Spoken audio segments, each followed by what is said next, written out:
Beberapa hari terakhir, halayak dikejutkan dengan kabar PT Sri Rejeki Isman Tbk atau Sritek bangkrut tidak tanggung-tanggung. Nasib belasan ribu buruh terancam PHK. Namun dunia industri tekstil tanah air memang sedang tidak baik-baik saja. Lantas apakah benar industri tekstil kita saat ini sedang berada di titik nadir? Bagaimana jalan keluarnya? Untuk membahas hal tersebut sudah bergabung melalui sambungan virtual Ketua Umum Asosiasi Produsen serta dan Benang Filamen Indonesia, Retma Gita Wiraswasta. Selamat pagi Mas Retma. Pagi, Mas Zaza, pagi. Baik, Mas Retma, belajar melihat dari kasus Sritek yang akhirnya dipilotkan oleh Pengadilan Niaga.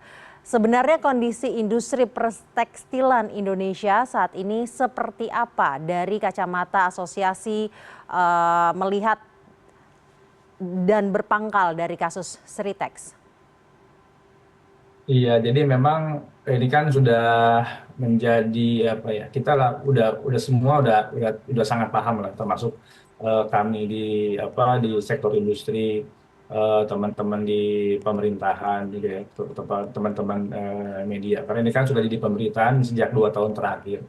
Jadi kondisi industri tekstil ini sudah kinerjanya sudah turun. Kalau kita lihat angkanya sudah negatif ya, tahun 2023 itu kan pertumbuhan kita negatif 2%. Nah ini di 2024 kuartal 1 sedikit positif 1%, tapi kuartal 2 sudah negatif, kuartal 3 saya kira juga sepertinya akan negatif lagi. Jadi dari angka sudah terlihat bahwa kinerja kita negatif. Nah ini padahal sebetulnya sejak pasca COVID kita di 2022 kan kinerjanya sudah positif, bahkan di kuartal 2 2022 kita sempat positif 13%. Tapi semenjak China eh, sudah mulai beraktivitas lagi di kuartal 3 2022, barang-barang impor mulai masuk ke dalam negeri, sementara ekspor juga masih ada tantangan karena kondisi geopolitik.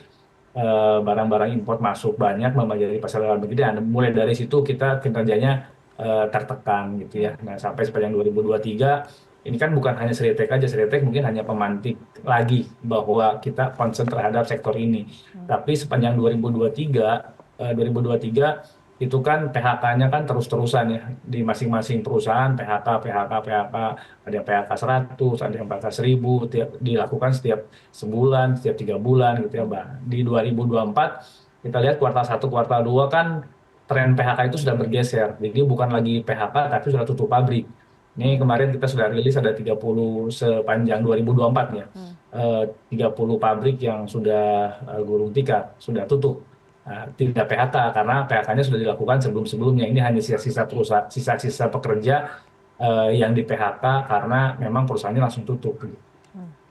30 pabrik tutup, itu artinya benar bahwa kondisi industri tekstilan Indonesia sedang tidak baik-baik saja. Apa sebenarnya faktornya? Kalau tadi sudah dikatakan salah satunya karena Cina sudah mulai bergeliat kembali, produk impor sudah masuk. Apakah faktor utamanya satu-satunya hanya impor atau ada faktor-faktor lain? Memang produksi kita melemah, produktivitas kita turun atau mungkin daya belinya juga menurun, melemah. Seperti apa memang kondisinya? Kalau kita urut ke belakang, sebetulnya pemantik awalnya adalah kondisi geopolitik. Kalau kita ingat di 2022 kuartal 3, itu kita terkena imbas dari perang Rusia-Ukraine. Nah, di sana ekspor kita mulai terkendala gitu ya, terutama ke ekspor ke Eropa. Ke Amerika juga mulai terkendala karena kondisi ekonomi di Amerika pada waktu itu. Nah, setelah itu kondisinya bergeser. Eh, Cina pun mengalami hal yang sama. Ekspornya juga ke dua wilayah itu mengalami tekanan. Jadi mau nggak mau mereka harus menjual barangnya ke negara lain. Nah, negara yang paling gampang dimasuki adalah Indonesia. Karena negara-negara lain seperti India, Brazil, Meksiko, Turki gitu ya, termasuk Vietnam, mereka sudah lebih dulu melakukan proteksi untuk marketnya.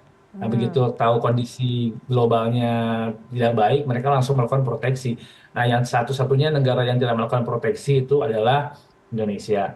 Nah, kondisi makin buruk sebetulnya kita sempat melakukan proteksi ya di beberapa kasus gitu ya, ada trade remedies, safeguard, di hulu pun ada anti dumping. Kemarin kita juga sempat keluar Permendag 36. Tapi sebetulnya yang memperburuk kondisi kita adalah barang-barang ilegalnya. Jadi bukan kita nggak bisa bersaing, kita bisa bersaing. Buktinya kita bisa bersaing, kita bisa ekspor ke Eropa, ke Amerika, dan di sana pun bersaing dengan produk-produk dari Cina, produk-produk dari India gitu ya. Tapi ketika barang-barang Cina masuk dengan cara yang ilegal, mereka tidak bayar pajak, tidak bayar bea masuk, tentu kita jadi nggak bisa bersaing nih. Jadi nggak equal persaingannya.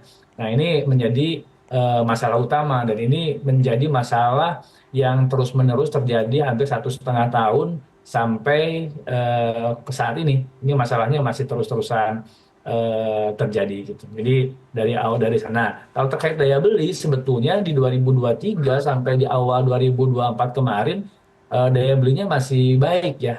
Nah, tapi dengan kondisi ekonomi yang berkembang saat ini, daya beli ini mulai jadi masalah gitu. Itu artinya sudah daya beli mulai bermasalah, mengalami tren penurunan. Yang paling parah adalah impor ilegal.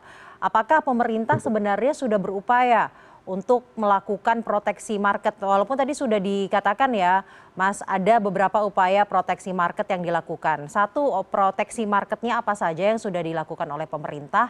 Dan kedua, kalau itu kurang, mestinya proteksi market seperti apa agar bisa menyelamatkan industri tekstil di Indonesia?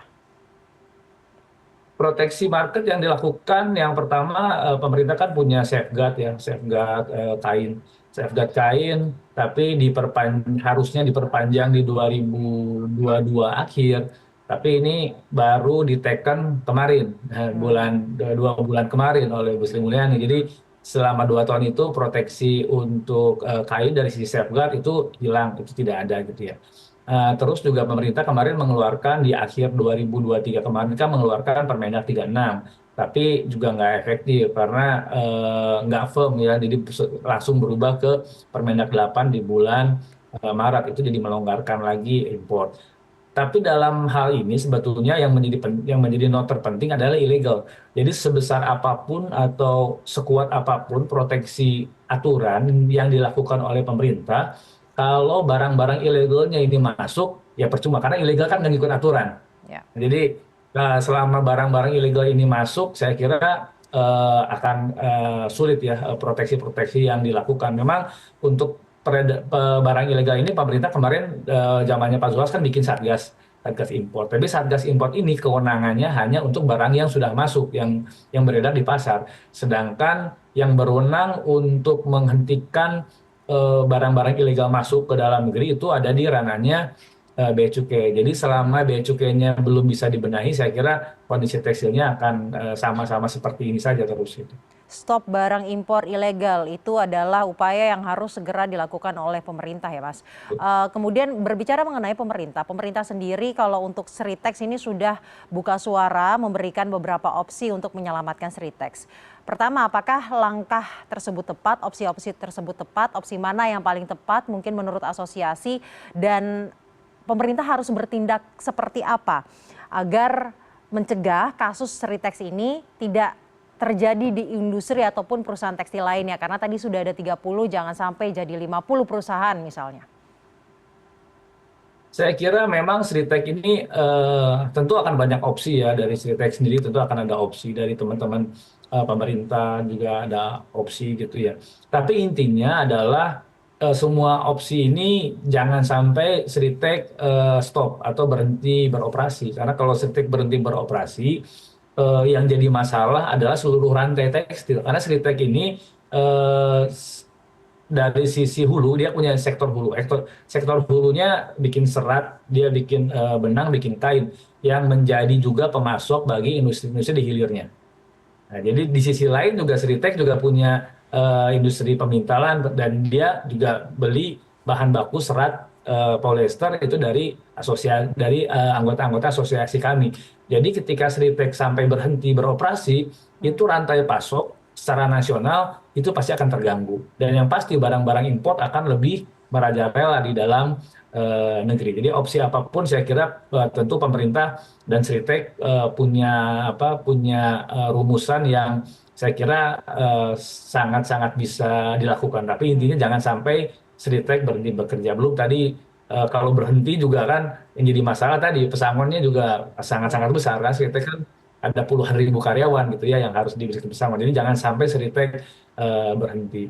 Nah di sisi lain juga seperti yang saya sampaikan tadi, Sritek ini kan juga kenapa kondisinya bisa seperti ini juga karena kondisi nasionalnya, tekstil nasionalnya juga terganggu. Jadi Sritek ini bagian dari eh, apa eh, yang terkena imbas dari kondisi tadi, yang barang-barang ilegalnya banyak, dalam negerinya barang-barang importnya banjir gitu ya. Banjir kalau kalau importnya legal kita bisa bersaing, tapi kalau ilegal tentu kita nggak bisa Ya. bersaing. Termasuk Sritek yang perusahaan besar sendiri pun kalau dengan bersaing dengan barang-barang ilegal pasti nggak bisa bersaing. Jadi saya kira untuk menyelamatkan Sritek, termasuk juga untuk menyelamatkan seluruh rantai industri tekstil, saya kira yang paling penting adalah tadi di bagaimana kita bisa menanggulangi importasi ilegal. Nah, baru kalau itu sudah bisa ditanggulangi, baru kita akan berbicara kepada hal lain, yaitu daya daya saing. Bagaimana kita Hmm. daya saing? Daya saing ini kan